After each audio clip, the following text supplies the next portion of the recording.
Welcome to our tutorial of Proflan YouTube channel. In this particular video, we are going to have a discussion on the topic temperature and thermodynamics. This is paper 4 of Cambridge 97025, 9702.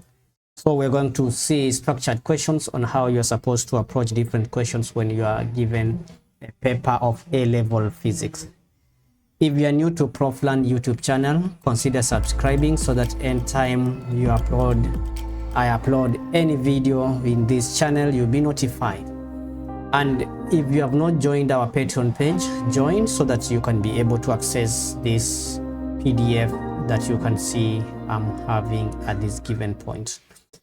Without much ado, let's now dive in so that we can be able to get started. In this topic, temperature and thermodynamics, you need to understand a few concepts. You need to understand how to define specific capacity. And you can see here, the examiner was asking, how do we define specific capacity? So something that we need to realize here is that specific capacity is the amount of thermal energy required to change a temperature of 1 kg of a substance by 1 degree Celsius. So that's exactly what you are supposed to mention at that given point. Then in this year of 2025, another question that was asked is explain why for a substance the specific latent heat of vaporization is greater than specific heat capacity. Remember, specific latent heat of vaporization involves changing a liquid to gas, meaning that for gases we know that the intermolecular spaces are bigger compared to liquids. So if we are talking of states of matter, you can see here in the states of matter, solids, particles are closely packed. Liquids, there is quite some space for there are large intermolecular spaces. But for gas, you need to separate the liquids, the molecules a bit much further, and that means that you require a lot of energy to do that.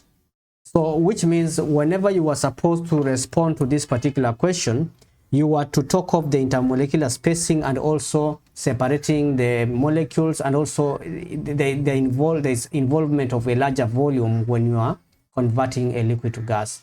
So we could say specific latent heat of vaporization is greater than that of fusion because vaporization involves much greater increase in separation of molecules and a larger change in volume takes place in that case. So that is basically what you are to focus in that particular area. And once you've told the examiner that, the examiner will just be giving you the 3 marks, and then we need to proceed to the next part. We are told that ice cube, we are told here that ice cube of mass 37 grams at 0 degrees Celsius. So you need to understand that quantity of heat to melt a substance is mass times the latent heat of fusion. So if we want to calculate the latent heat of fusion, we are going to say is 0.037 times latent heat of what? Fusion. Okay? And which we are going to identify that as latent heat of fusion here. So that we don't confuse. Amount of heat required to melt a substance is the mass times the latent heat of fusion. Then heat used to raise the melted ice, because when the ice melts, it's going to become water, and that water will be at 0 degrees Celsius. So you need some heat to change that from 0 degrees Celsius. We change it to 10.3 degrees Celsius. So the amount of heat required to do that is MC change specific capacity times change in temperature, and the change in temperature is going to be 10.3. So we shall say 37 times 4.18 times 10.3, and this is the value that we are supposed to get there. So the amount of heat required in that case is 1593 joules. But let me mention also, if in a scenario or in the event they are going to give you a question whereby they have given you specific capacity in kilogram joules per kg per degree Celsius, you have to ensure that the mass is in kgs. So don't forget that. Now, the heat that is lost from the hot water is the one that is going to be absorbed by the ice to melt it, and then also to raise the temperature to 10 degrees Celsius. So heat that is lost by water is going to change the temperature from 26.4 all the way to 10.3. So the temperature change will be change in temperature for the hot water is going to be 26.4 minus 10.3. So if you work out, this is going to be 16.1. Yeah, so the temperature change is going to be 16.1, the one that you can see I'm having here. Okay, so once you have gotten that, we are going to say now latent heat of fusion, the heat of fusion plus the heat that was absorbed to raise the temperature should be equal to the amount of heat that was lost by water. And then we are going to make LV the subject of the formula for you to earn those marks. So if you work it out, you're going to get 335 joules per gram.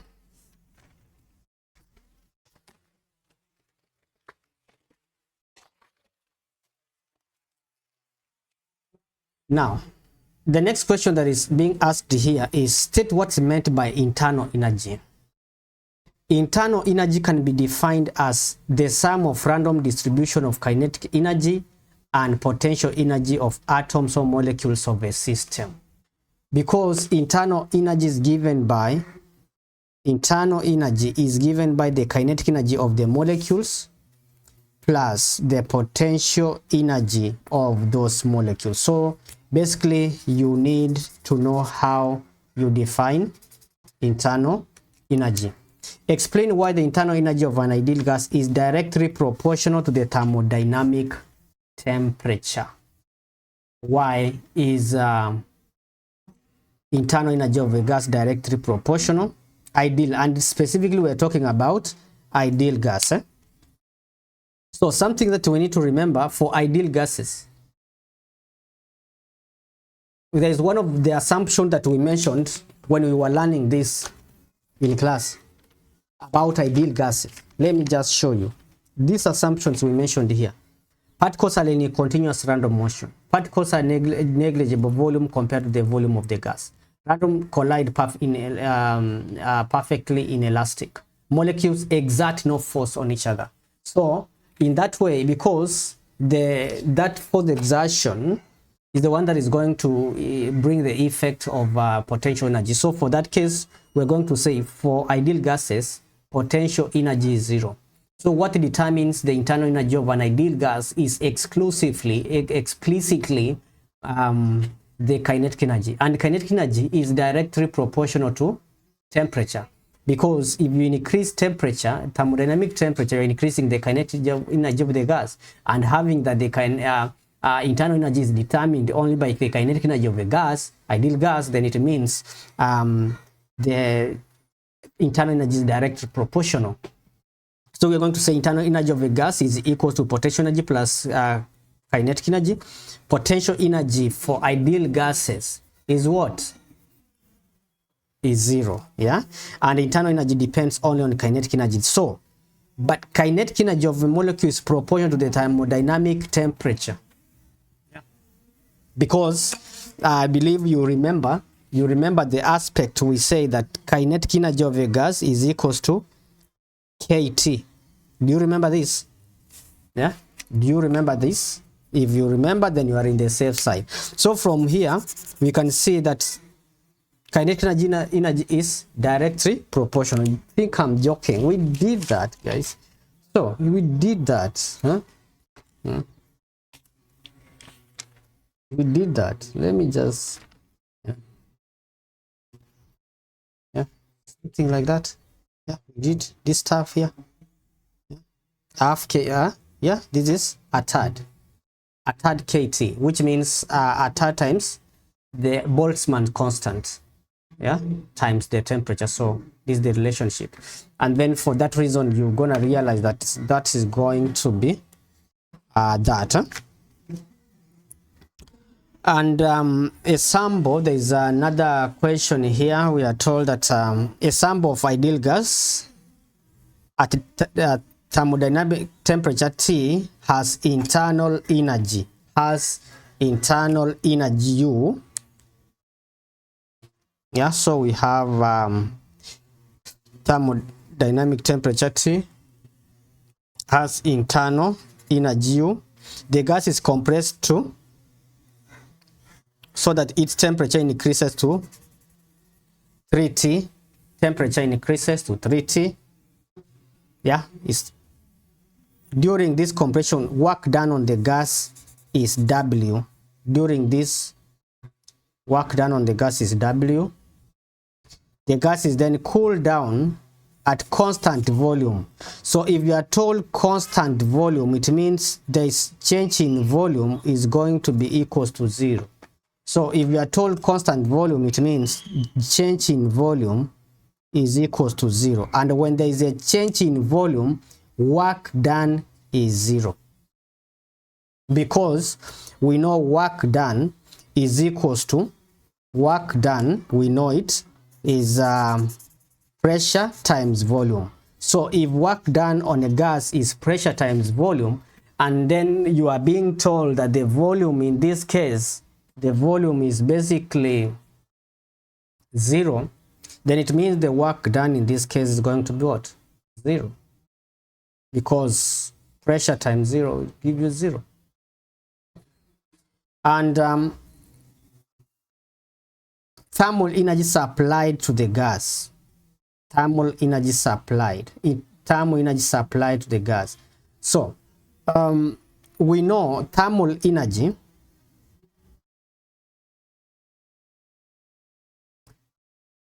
can be given by the first law of thermodynamics, which is going to be equals to internal energy is equals to the thermal energy supplied plus the work done.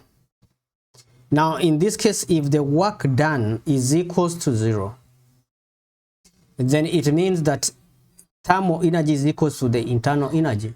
So, and internal energy in that case, yeah, is going to be equals to negative U, because if you are saying Q is equals to AU and thermodynamic temperature is basically thermodynamic temperature, we were told it was T. It was T. So thermal energy supply is equals to KT. Why are we saying that? Because we have said that change in internal energy, let me just write here, change in internal energy is equals to energy that is supplied plus the work done. And the work done in this case is going to be 0 because there is no change in volume. Which means that you are going to remain with this particular equation here that is without W. So it will be thermal energy supplied is equals to the internal energy. And the internal energy of the gas is determined by what? Internal energy of the gas is determined by the kinetic energy. So which will mean that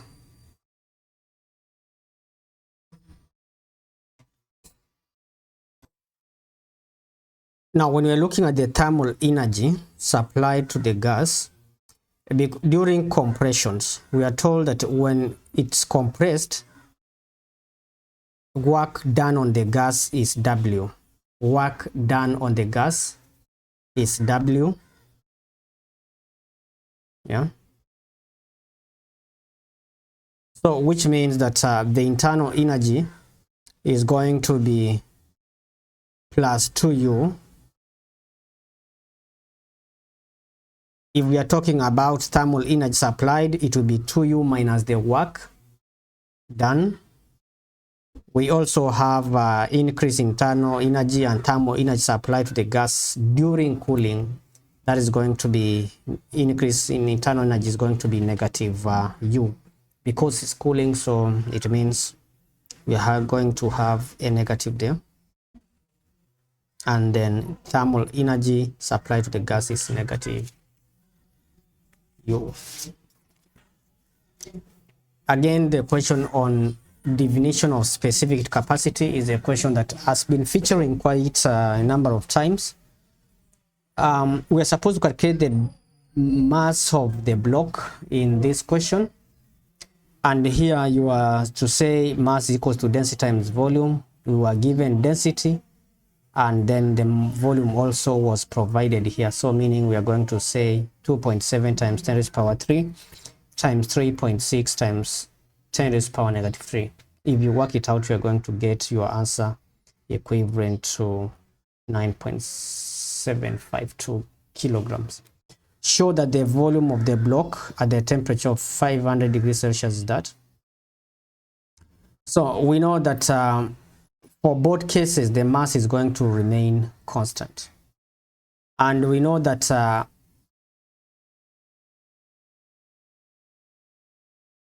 mass is density times volume, because if you rearrange this equation, you'll have the equation that mass is density times what?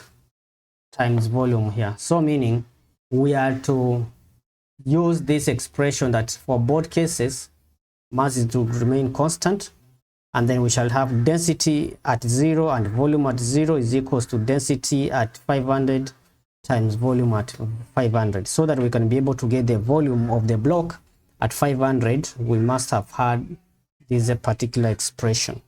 Use the information to determine the magnitude of the work done. When they are telling you magnitude of the work done on the block, we are going to use the formula work done is equals to density negative density times volume. This is the conventional way of writing work done. It's pressure times change in the volume. But since they are specifically talking of magnitude, we are going to consider taking the answer to be a positive value, and we shall take the pressure was given there, and then we have a change in volume. We are going to subtract the 2, which is going to be 11.11 as the work done.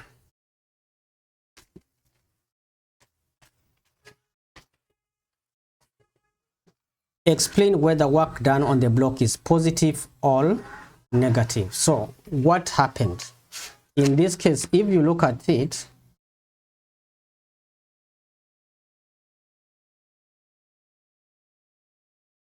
what happened in this case, you have to check is did the volume increase or did the volume decrease? Now, change in volume, if volume is positive, if change in volume is positive, it means that that is an increase or an expansion. And when a substance expands, it does work to the surrounding. If you have change of the volume negative, it will mean that that's contraction. The substance is contracting. So meaning that work is done on that particular object. If you are asked the work done on an object that is contracting, or the volume is shrinking, or the volume is becoming small, you need to remember there and say that work done by that object is negative, because it's not doing work. Now, in our case here, work done on the block is negative because the volume work done on the block is negative because the volume increased, but work done by the block is going to be positive. I don't know whether you are getting me. Work done by the block is positive, but work done on the block, they are asking work done on the block is going to be negative. Yeah, so the atmosphere does negative work on that. Use the first law of thermodynamics to determine the three significant figures. So sometimes we are not going to use this law. You are not going to state all this. This one I just mentioned because I'm going to take you through this so that you can be able to understand what we're doing. So change in internal energy is equals to energy supplied minus the work done, and we had gotten the work done was 11.11. so, and also the change in internal energy, were we told change in internal energy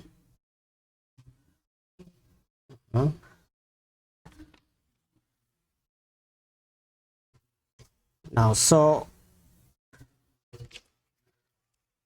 internal energy of that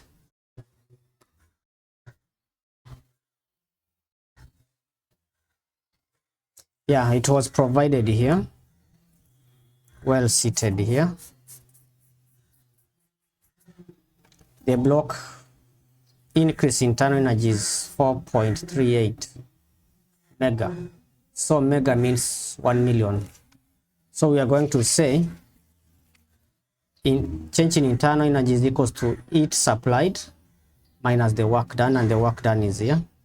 So if we rearrange that, we are going to have our change in the heat supplied to be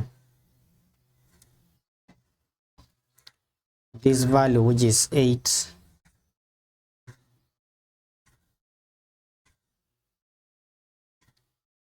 Yeah, so what did I do here? Change in temperature is this, then we are going to use MC change in data to get the quantity of heat. Once you have the quantity of heat, of course the quantity of heat is this value that we have gotten from here, then you will say that MC change in data is equal to this, and change in data is 500 because the temperature was changing from 0 all the way to 500. And having that, if you equate this part and see the subject, you are going to get this particular value that we are having at this given point. Without further, I can suggest with a reason how doubling the pressure is likely to affect the answer. So work done is negligible and compared with the change in internal energy, so the answer above will not be affected, because you see here we are having 3.38 times 10 raised to the power 6 plus 11. This is the value that is coming from work done. So even if you double the value of pressure, the amount of work done will be so small that it's not going to affect our value here.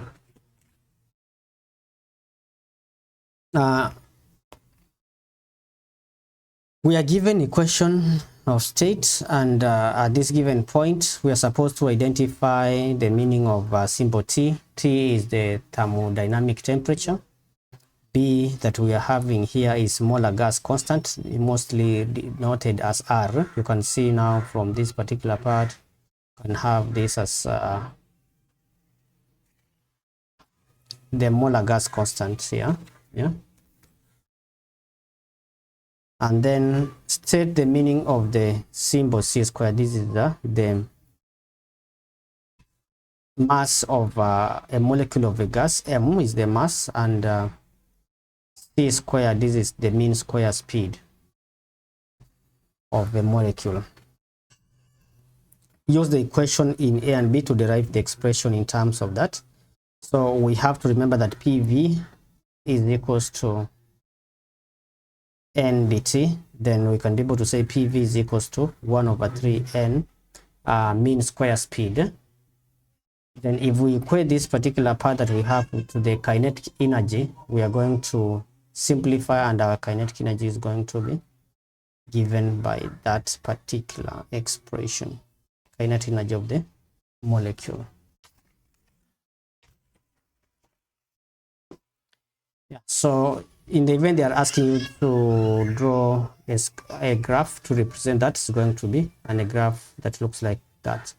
Because if you have this, you'll come to realize that the root mean square, by just deriving, I just took kinetic energy equation, I equated to whatever that we are having here, and you realize that if you make the root means the root means speed subject, you are going to have cube root, a square root of 3r, 3 over m. But 3r and m, these are just constants. So meaning you are drawing the root mean speed is in directly proportional to the square root of t. Yeah, so that you are going to have a graph that looks like that. Because when we were learning about y is equals to root x, that graph looked like that. Y is root x, that graph looks like that. That's why we are saying that graph will look that way.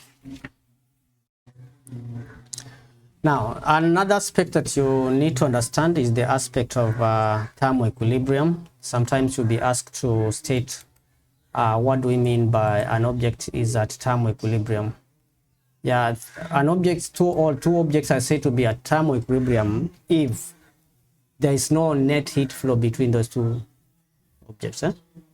So there's no heat flow between the two substances. Yeah. Okay. Heat gained by the ice to melt it is going to be the mass of ice times the latent heat of fusion, and latent heat of fusion for ice was given here.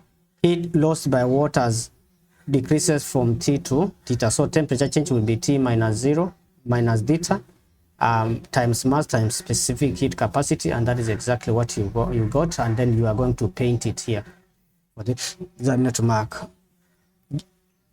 Heat gained by melted ice. Ice will melt and become a liquid. That mass of the liquid is equal to the mass of the ice that was there. So you're going to take the mass of ice, which was x, times specific capacity of water, because this ice has melted to become water, times the temperature change. Because the temperature will change from 0 to x, to theta rather, it becomes that.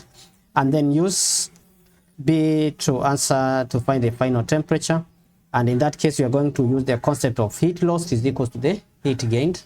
And when you just work it out there, you are going to rearrange and arrive at this given point. Until you understand that, you can be able to move to the next part. State what's meant by the ideal gas is another aspect that you have to put into consideration. Ideal gas is a gas that obeys this particular equation that we are having here.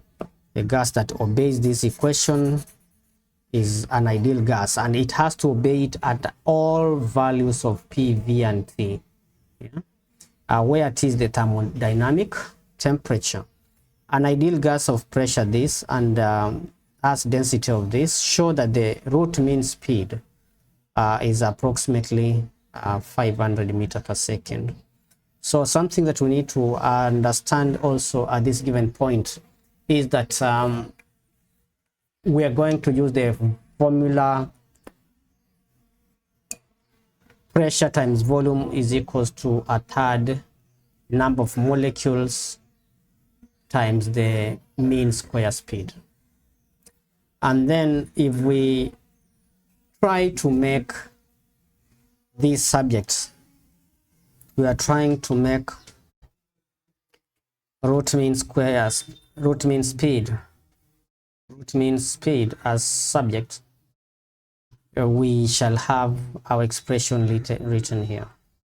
And we need also to put into consideration that when you're having this equation, m over v is appearing here, and that means it's going to convert this to density when you have mass over volume. Mass over volume, because you can see we are having the mass here and we having a volume here. That one becomes what? Density. Yeah, so of molecules.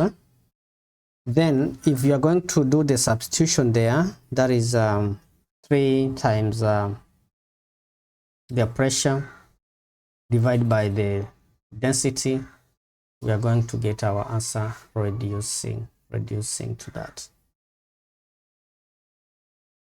Yeah. All right, so 1 molecule of a gas has the mass of this. Determine the thermodynamic temperature of that. So we know that pressure times volume is going to be nkt. And in that case, we can be able to use the concept of pressure times volume is equals to 3/2 Boltzmann constant.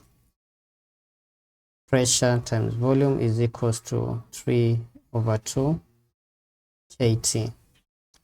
So using this, because we were given the pressure here,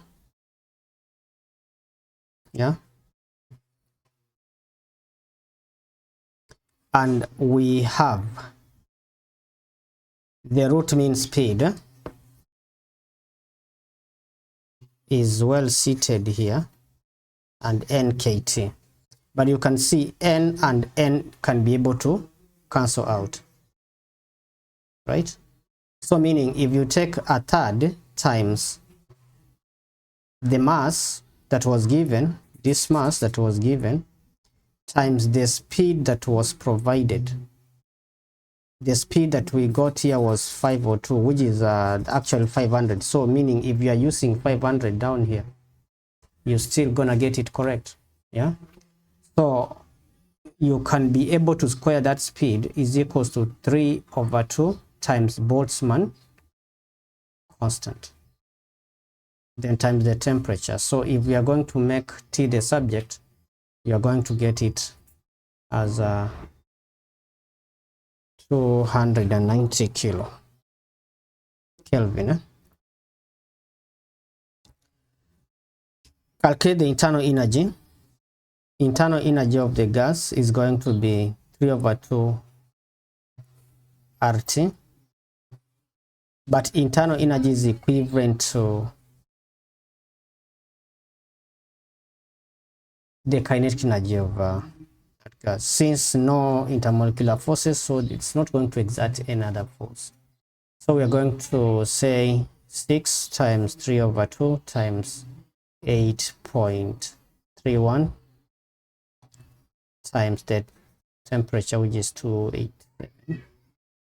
Shall get your value there. 2 metal cuboids P and Q are in thermal contact. State what's meant by thermal equilibrium. We have already mentioned that that is the situation whereby there is no net heat flow between the two sub-objects, and that's when they have same temperature. And don't forget to mention no net transfer. Don't forget to that. Or the net transfer, net transfer is 0. We are also having the concept here that we are working out. We're told that the data P and Q is given here for the two. Specific capacity for P is 390, for Q is 19. P and Q are initially both the same temperature, supplied with this amount of heat. Determine the change in temperature in Q. P is applied, so it means the amount of heat that the other one is gonna get will be the same. So since this is going to be 24 times 10 raised to power 3 from this point here, we are going to say that this is going to be the same amount of heat that's going to be absorbed by the other object. They are going to share the amount, they are going to have the same amount, the amount that is applied, the same amount the other one we're going to absorb. So if we are talking about change in Q, let's look at the specific heat capacity of Q. Is this, and the mass is this. So you're going to say 0.54 specific capacity for this going to be 290 times 0.54 times temperature change plus 0.37 times 910, which is going also to be multiplied by the temperature change. So because this amount of heat that is applied is going to raise the temperature of these two objects, which are, well, both of them are in thermal contact.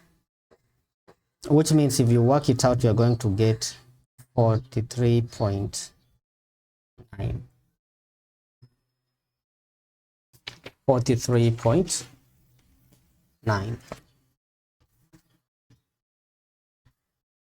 Nitrogen may be assumed to be an ideal gas. The temperature of nitrogen was increased from 0 to 210. Determine the work done on the gas. So the first thing that we're going to do is to identify at 210, what's the volume there? The volume there is 0.38.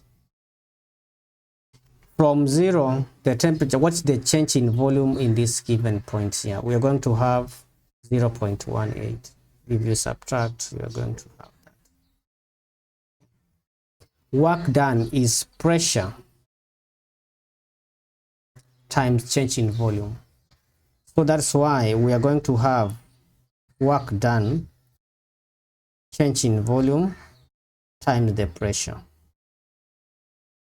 And if you work it out, you are going to get your answer being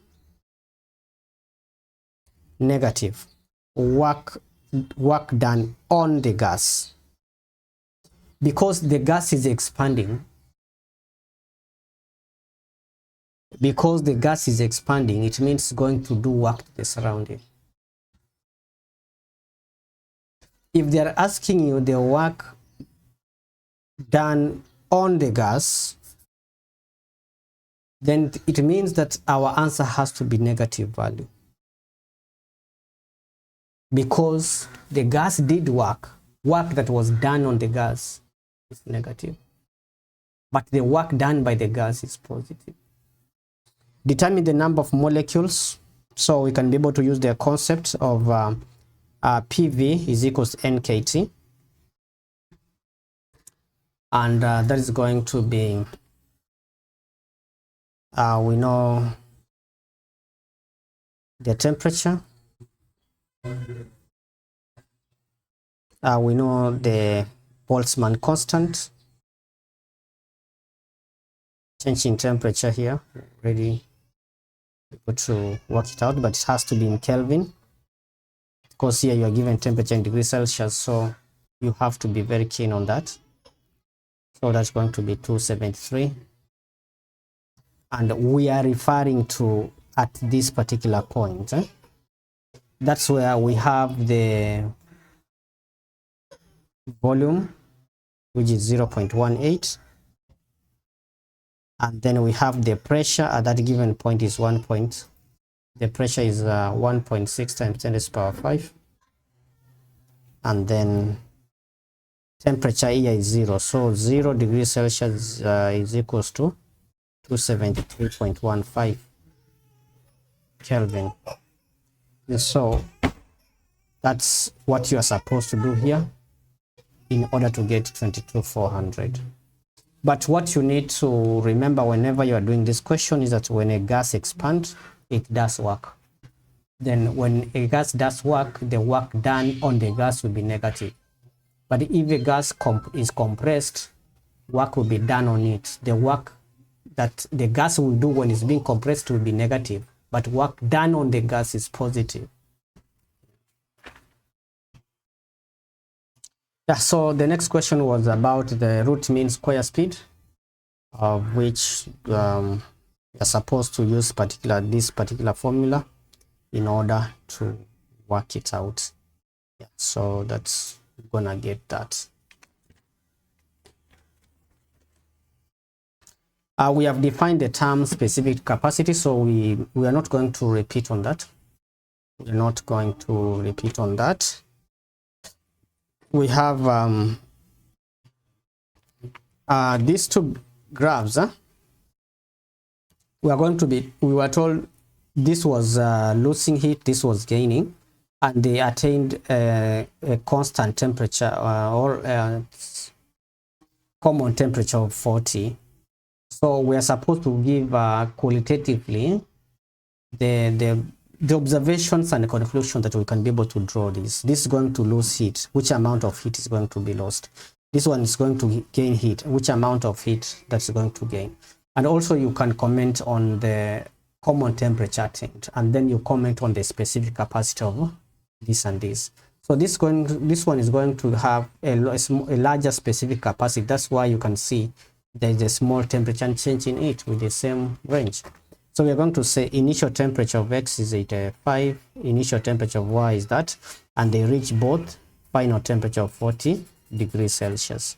And the specific capacity of Y is larger than that of X because it undergoes a smaller change in temperature with the same amount of thermal energy. Yeah, so we also have a question here that we are supposed to determine the specific capacity of the metal block X, but we are told the ratio of mass of Y mass of X is that. So we are supposed to do the calculation. So mine was to say let the mass of Y be 1.3 m, then the mass of X will be what? Will be m. So once you've identified that, and then you apply heat lost is equal to heat gained, but the masses you'll use that and their specific capacity were provided, then you can be able to find the specific capacity of the other particular metal. Yeah, so that's the much we can go for today. Guys, if you are new to Proflan YouTube channel, consider subscribing so that anytime I'm going to do more tutorials, you'll be notified.